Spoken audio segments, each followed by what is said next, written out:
Sawadee-ka! Welcome to Hot Thai Kitchen. So today I'm making a super classic Thai street food, satay and peanut sauce. Now in Thailand, the vast majority of satay is made from pork. But today, we're gonna go back in history and make the original satay that came to Thailand, which was made from beef, or นื้อ satay. นื้อmeans beef and satay means satay.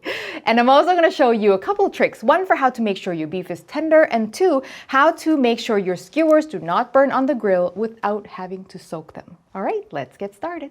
Let's start with the marinade. I've got here coriander seeds and cumin seeds, both of which have been toasted. Yes, you want to toast them for best flavor. I'm also gonna add some black pepper, which is the pepper to use with beef. Gonna get this ground up for now.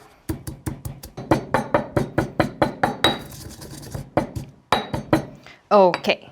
Once it's all a powder like this, we're gonna go in with our tough herbs, first being lemongrass. Also some chopped galangal. If you don't have this, you don't have to add it. Turmeric, I'm using fresh turmeric here, but you can also use dried.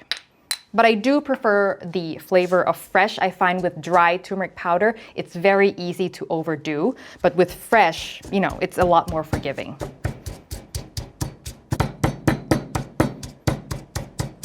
Okay, so you want to get it quite fine, just like so. And now the remaining ingredients go in. I've got some cinnamon, brown sugar. You can use white sugar. It's not a big deal. A little salt and some vinegar. A little acidity in beef marinade is always helpful for flavor, and also it helps tenderize the meat just a little bit. And then we're gonna need a lot more liquid than this, and the liquid is gonna be coconut milk. And that's not only going to keep the meat juicy, the fat will also help prevent the meat from drying out on the grill. Give this a swirl. I just love using mortar and pestle. It's like, it's a mixing bowl, it's a grinder, it's a food processor, it's a workout machine. I mean, it's just everything. Okay, we'll set that aside for now. Let's look at our beef.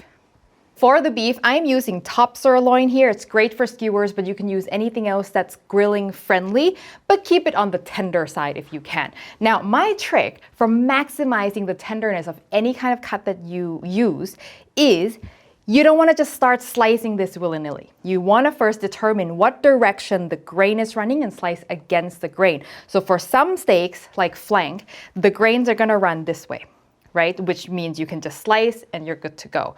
But for some, such as top sirloin, the grains are going to run up and down. So if you start slicing like this, you're going to end up with long muscle fibers, which means chewier beef. And with skewers, you do not want chewy anything. So what you would do then, you would slice about 1 inch, which is the width of our skewers, or whatever width that you want, and then turn it sideways. And then you cut this way, and then you get really short muscle fibers, which will be more tender. So you want 1/4 inch, and this is a little long, because for skewers, I want each piece to be exactly 1 bite, because you don't want to be, we've all been there. You pull a skewer and then this enormous piece follows you and it's awkward and ungraceful. You don't want that. So you want bite-sized pieces. Any connective tissue here we want to trim out because that's going to be chewy. For this, I'm going to do 3 pieces. There we go. If you find your meat is really squishy and it's hard to slice thinly on this piece, you can cut it into cubes first. I find it a little bit easier to make thin slices when it's not squishing around under your hands. Also, putting the beef in the freezer briefly before you cut is a really good trick as well. It makes it colder, firmer, and easier to slice. So this was in the freezer for maybe 30 minutes before we started. The reason that satay started out as beef satay because it actually came to Thailand via Indonesia, which is a predominantly Muslim country, and therefore their satay was made from beef or lamb. But in Thailand, pork is the most accessible, widely consumed meat, so over time it just kind of morphed into pork. All right, so now the marinade just goes immediately into the sink. You do not want drippage with turmeric anywhere on your workspace. Just a pro tip. I'm using gloves to mix this because with flat pieces of meat, it's very easy to have something like this happen and then the inside never gets access. So I find that with hands, you can really just massage it and you can get all the pieces separated. A bigger bowl would make this much easier. Now, ideally, I like to do this the day before so it has like a whole day to marinate. But if you've got, because the pieces are so thin, if you've got an hour, it will also be okay. All right, let's make the sauce. Peanut sauce, authentic, legit Thai peanut sauce right here. And it's really easy. I'm gonna start with just a little bit of my coconut milk.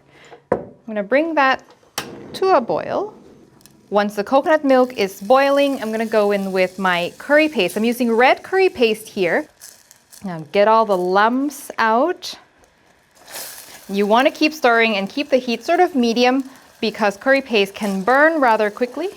Now I'm gonna let that cook and reduce until the coconut oil separates from the coconut milk and the paste. Classic Thai curry technique. You've seen me do many times before. You can see evidence of red, shiny oil coming out. That means you are doing something right. And the reason we want to do this is you don't want the curry paste to just boil in the coconut milk. You want it to fry in it to really get that temperature high and develop lots of nice flavor. That is the sound of Thai curry making. I'm happy with that. I'm gonna go in with the rest of the coconut milk. Give that a stir. And then, of course, we've got to have peanuts. No peanut butter, okay? Peanut butter is not a Thai ingredient. I never heard of peanut butter until my dad brought it back from America, and I thought, oh wow, this is really cool. In Thai cuisine, we only use ground peanuts. Either you can do it by mortar and pestle, or you can use a food processor to do it really quickly, but you still want texture. A little bit unevenness is totally okay, okay? The texture is really, really important. We don't want smooth paste. As an option, instead of using all peanuts, you can also do some toasted white sesame seeds.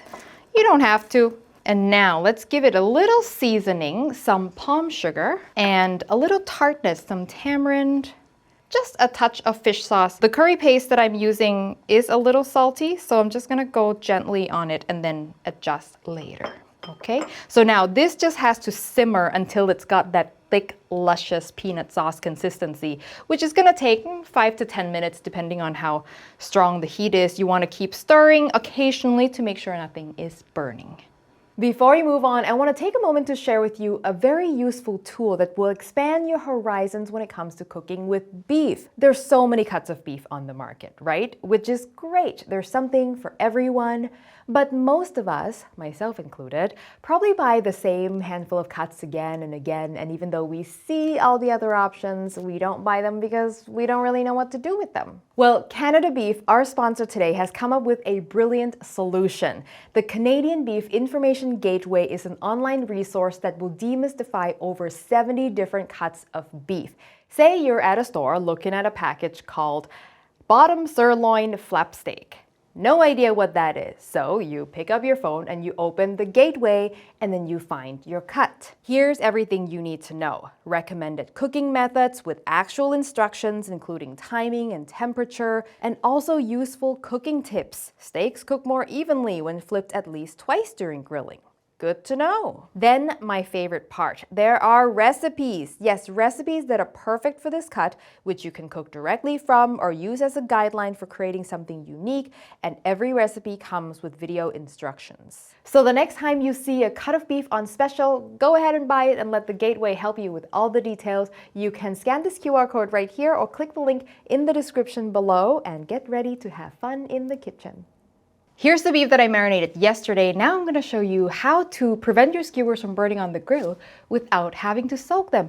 Because I always forget to soak my skewers, so this is what I've been doing. It works really well. I skewer right through. I don't like to lace it because when you lace, like you know what I'm talking about, lacing like this, a part of the skewer is exposed, and then also the beef doesn't lay flat and it won't have a nice sear on the grill. So we want to maximize contact. In Thailand, Satay skewers are very, very small. So you only need, like, they're like snacks, you know? So you only need like 3 pieces per skewer.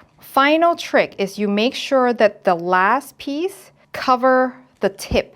That'll prevent the tip from burning, and also it just looks much nicer when it's neat like that. Satay to me is such a nostalgic dish because when I was little, we used to frequent this restaurant where they had satay as like a main attraction, and I just have memories of just loving dipping the skewers into the peanut sauce, and it was like a family shared activity. It was just something that I remember so well. So 3 hours later, I am finally done skewering. By the way, I recommend laying them flat in one layer for reasons you will find out in a second.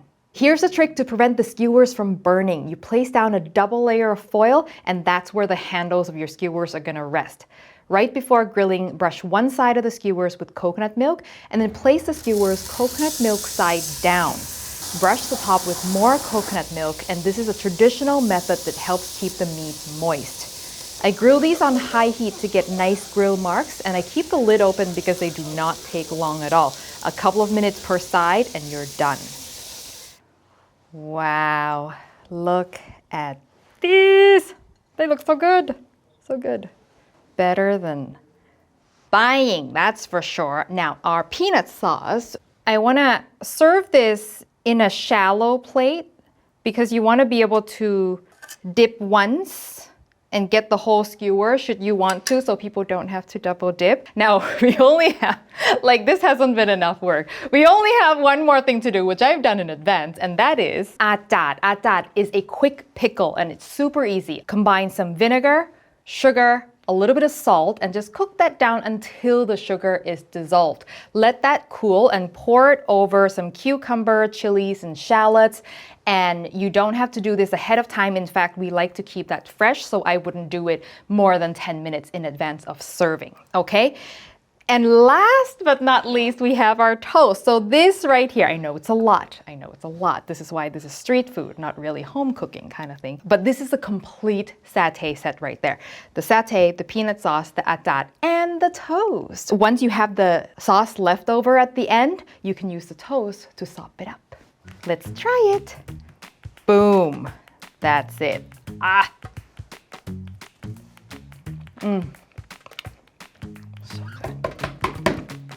So good. And